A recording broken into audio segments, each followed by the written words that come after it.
অন্তর্বর্তী সরকারের প্রধান উপদেষ্টা ডক্টর মোহাম্মদ ইউনূস বিখ্যাত বিজ্ঞান সাময়িকী নেচারের সেরা 10 ব্যক্তিত্বের তালিকায় স্থান পেয়েছেন।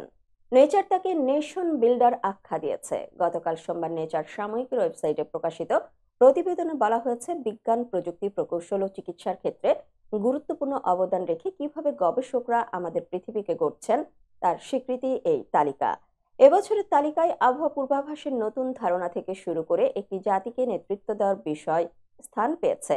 ডক্টর মোহাম্মদ ইউনূস সম্পর্কে নেচার বলেছে, বাংলাদেশের স্বৈরাচারী সরকারের পতনে নেতৃত্ব দেওয়া শিক্ষার্থীরা শান্তিতে নোবেল পুরস্কার জয়ী ডক্টর মোহাম্মদ ইউনূসকে দেশের নেতৃত্ব দিতে আমন্ত্রণ জানানোর দাবি জানিয়েছিলেন।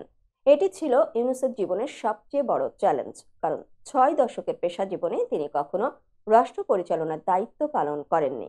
ডক্টর ইউনূসের সঙ্গে 30 বছরের বেশি সময় ধরে কাজ করে অ্যালেক্স টাউন্স বলেন, তিনি 80-র কোঠায়, কিন্তু তার শারীরিক ও মানসিক স্বাস্থ্য উজ্জ্বল। তার সহানুভূতি রয়েছে এবং তিনি একজন চমৎকার যোগাযোগকারী।